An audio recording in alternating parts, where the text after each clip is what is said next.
thank you, Harry, and your band for that lovely rendition of Sketchbook. And welcome, everyone, to the Hugs Not Drugs podcast. I am John Barleycorn, not my real name, but I'm trying to keep in the spirit of anonymity, not to get a big head, and try to keep humble. And in the spirit of anonymity, I'm just calling myself John Barleycorn. Also, I do other characters here. I do Hugs Not Drugs from the book that John Forlenza-Bailey wrote, The Transformation of Dr. Uggs. And I have a character named Dr. Uggs, who is, let me introduce myself. I am Dr. Uggs. I am basically the antichrist of recovery for Hugs Not Drugs. And I'm trying to get him to drink again. It's been 46 years, almost. 46 years that I've been trying to get him to use. Hugs Not Drugs here. And you're not going to get me today. We're just doing this one day at a time. Isn't he cute, everybody? One day at a time. He does all this spiritual stuff. Barleycorn here. Yes, I'm the realist in this conversation. Dr. Uggs is the anti-reality, or the devil, or Satan. And basically, Hugs Not Drugs is a spiritual entity. So welcome, everybody, to the Hugs Not Drugs podcast.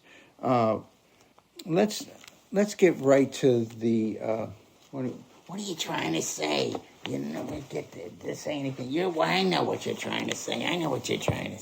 You're trying to say, let's do the commercial first, because you want to get this stuff out of the way.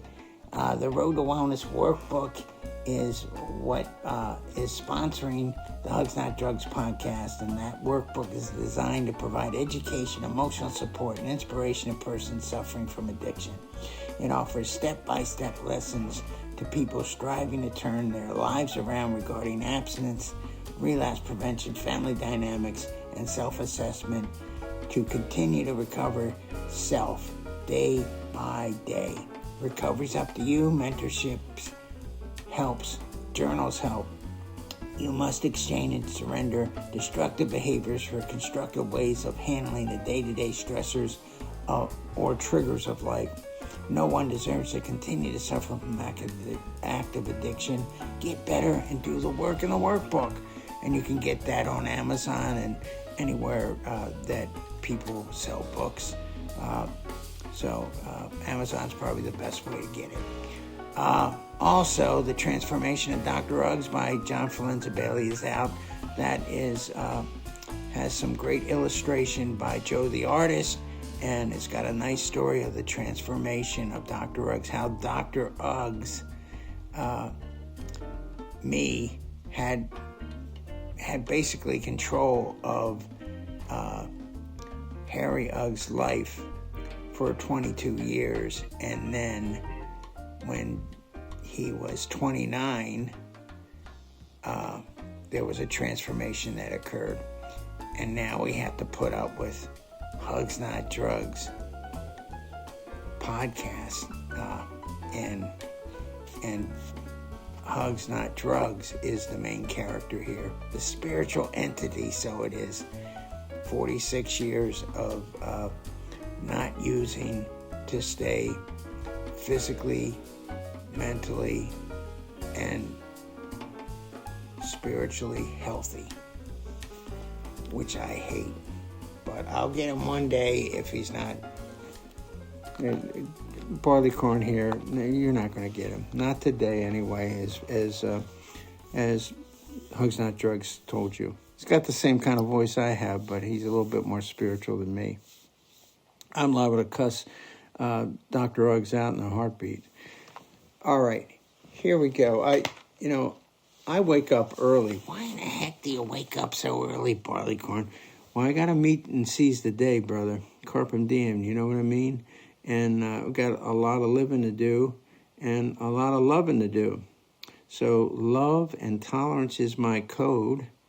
I don't do it as well as Hugs Not Drugs, but I do it. So I woke up at 4 a.m. and I said the rosary. You say the rosary? You go to church all the time? I don't go to church all the time, but I do say the rosary because it calms me down. It's stuff that works, it works. My wife and the dog were sleeping beside me. I'm in heaven when this happens. And I was on my... I had a remembrance, my dream I had. The remembrance or a flashback happened. I was on my brother-in-law's farm when I woke up at 4 o'clock in the morning. It was a Saturday, and I was there to help kill his pigs that he had raised for meat for his family. It had to be a dozen pigs, and they seemed like pets in the beginning of their lives, and now they were being slaughtered for subsistence for the family. I just had gotten sober about 6 months ago, and I was still very mentally not there. And we all thought it was a good idea that I should be there when they were slaughtering the pigs. It wasn't a great decision making on anybody's part. It was just before the Christmas holidays, if I remember correctly. Honestly, I don't remember when this was. It could have been in February. It could have been in March, for all I know.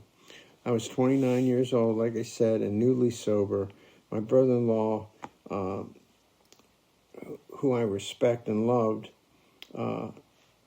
was invited me to do this with my father, and I did it.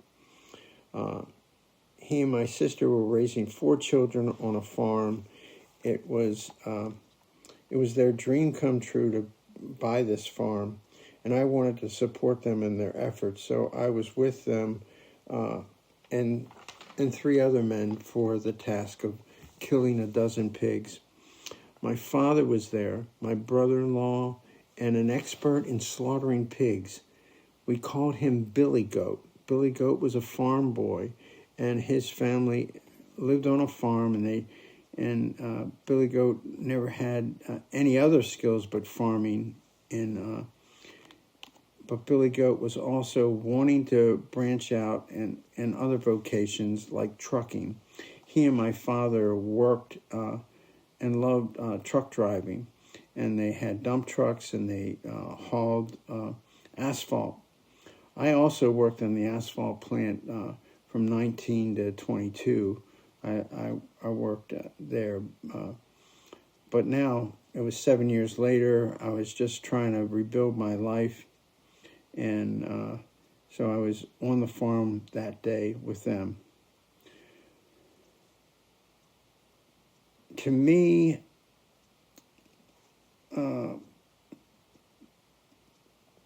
my brother-in-law and my father, and I believe, were racist.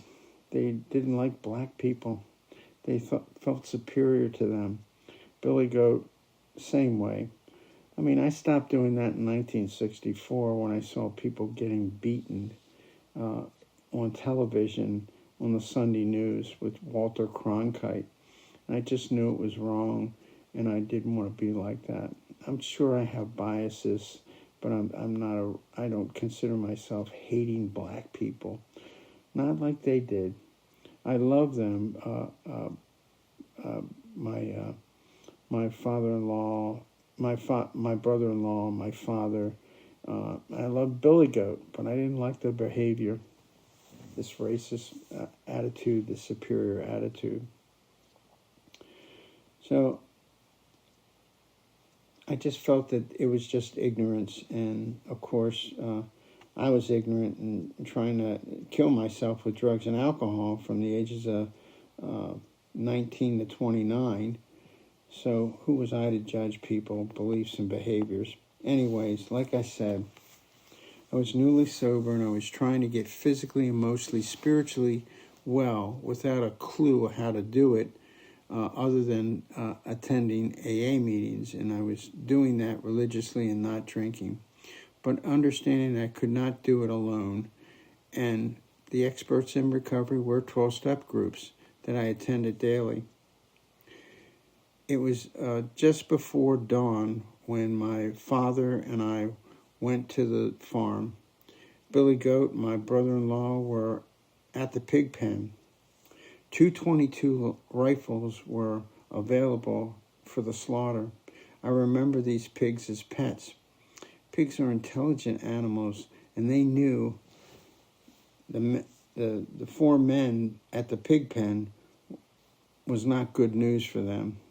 They became nervous. The pigs were smaller when they were in the pen, but when they died, knowing that they were about to be slaughtered, they got larger and more vicious to save themselves. They were full of adrenaline. Billy Goat did most of the killing. I think he killed about eight of the pigs. My father was offered the honor and privilege of shooting a pig. He had been a World War II veteran. He knew how to shoot a gun. He killed a pig ceremoniously. Billy Goat was happy about that. Billy Goat killed about 8 pills. And then he offered me the chance to partake. Now, I don't have any business with a gun. I mean, I have a history of mental illness, for God's sake.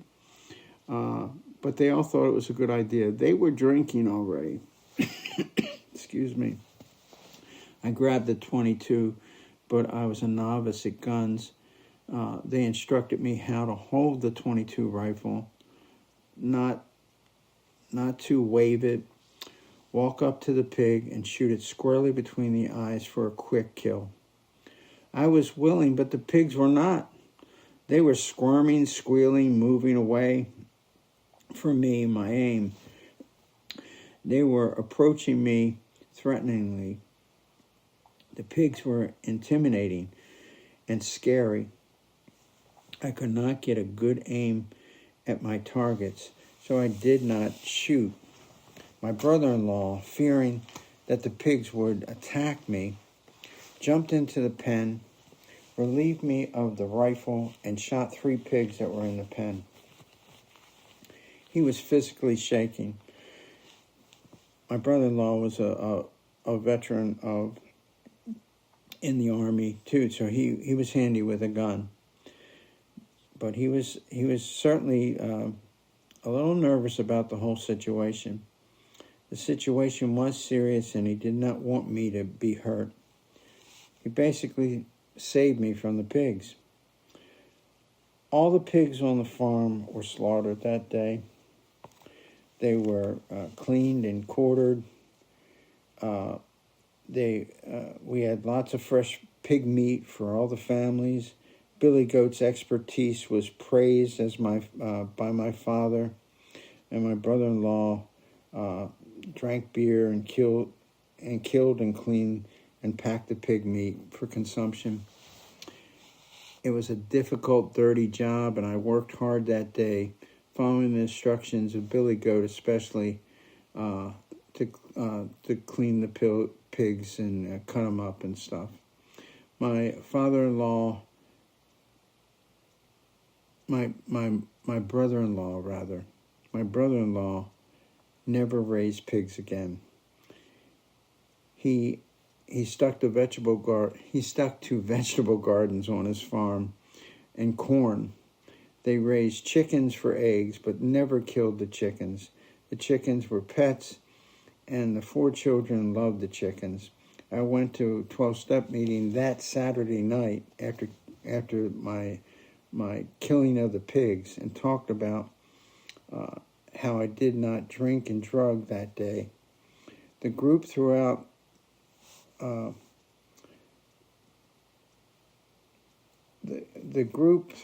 my time in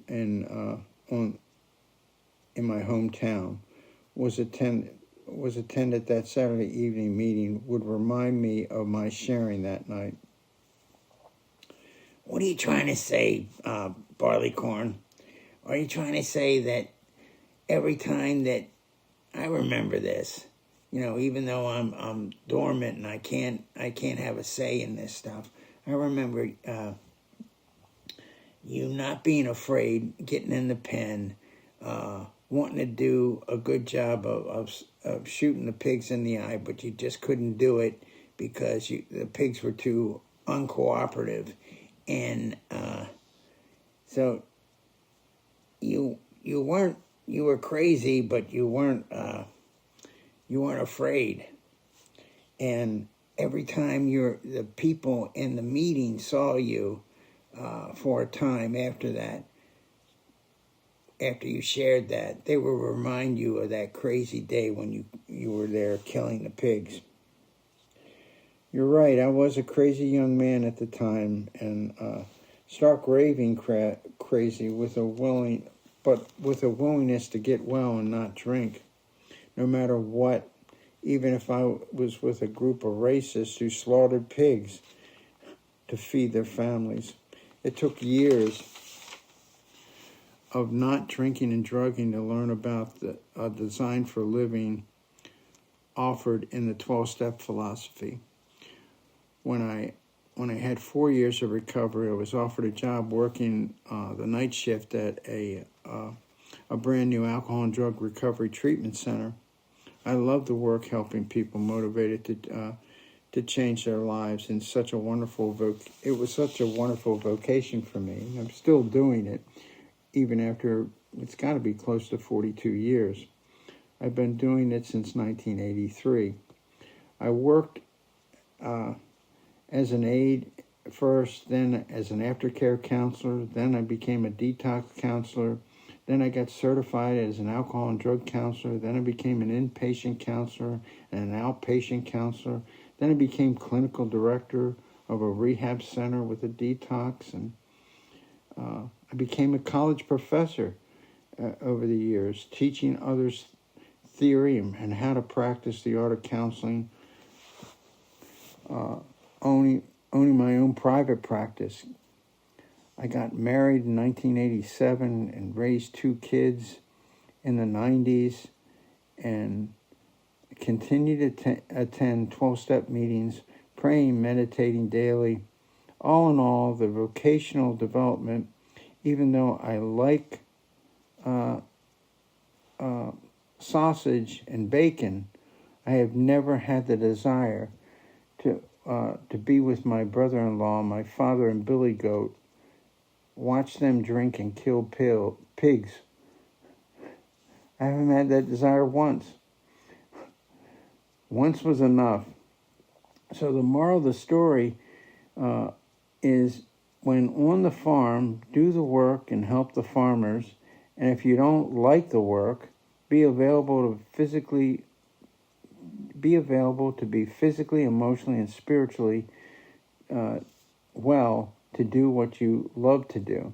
For me, and I hope for you, the credo of Dr. Joseph Campbell is follow your bliss.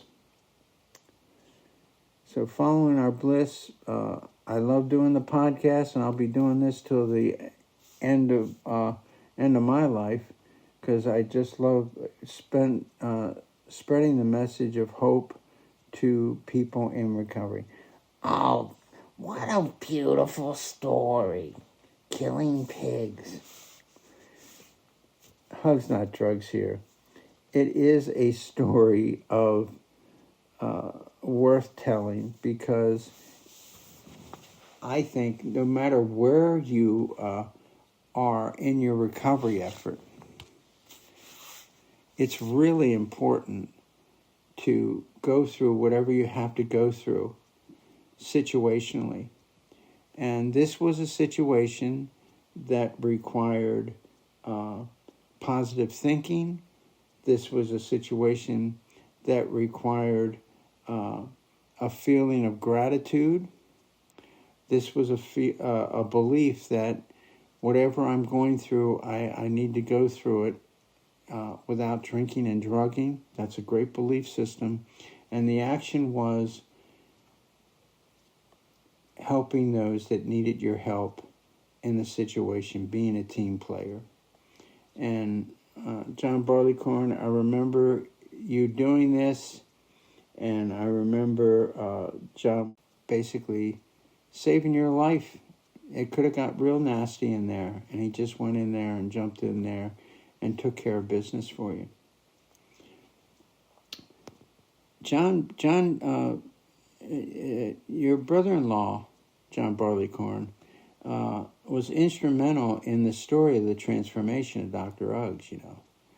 Oh, yeah, I do know that. Barleycorn here, I do know that. I loved it so much, and I was an alcohol and drug counselor when he started talking about this and put he was trying to sell this to a company that he worked for, and they weren't interested in it. And I said, well, I'm interested in it, John. Can I write a story about it? And then I wrote the story, The Transformation of Dr. Uggs. And he was pleased with the whole thing.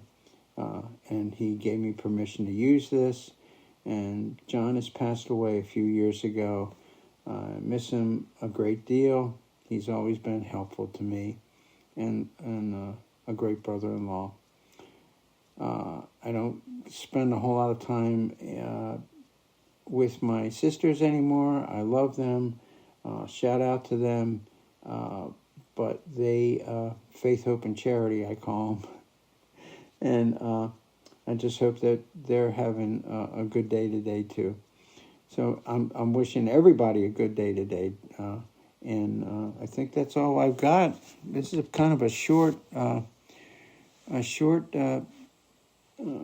podcast today. We're going to get through it a lot faster than I thought. Maybe another commercial, Dr. Uggs. You want to go for it? Oh my God, sure, Barleycorn.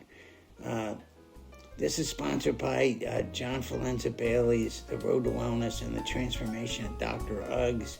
The workbook, again, for the Road to Wellness workbook is that it's designed to provide education, emotional support, and inspiration to persons suffering from addiction. It offers step-by-step lessons to people striving to turn their lives around regarding abstinence, relapse prevention, family dynamics, and self-assessment to continue to recover self day by day. Recovery's up to you. Mentors help. Journals help. You must exchange and surrender destructive behaviors for constructive ways of handling day-to-day stressors or triggers of life. No one deserves to continue to suffer from active addiction. Get better, do the work. And like we said, The Transformation of Dr. Uggs is out there too. You can get that on Amazon along with the Road to Wellness workbook. They're good adjuncts to your recovery. Take it back and wrap it up. Put a bow in it, Barleycorn. Well, thank you, Dr. Uggs, for doing the commercials. And I just want to say peace and love to everybody out there. I hope everybody has a good day. Remember, whatever you have to do in life, whether it's killing pigs or riding on a bus or doing your homework or, working 9 to 5, whatever your job in life is, I hope you enjoy it. Follow your bliss. Take care of yourself by having a relationship with something greater than you if you're in recovery. And love yourself physically, emotionally, and spiritually so you can love others. Peace out, everybody. And Harry and his band are going to take us out with the outro, the finishing touches of Sketchbook. Go for it, Harry. Love y'all.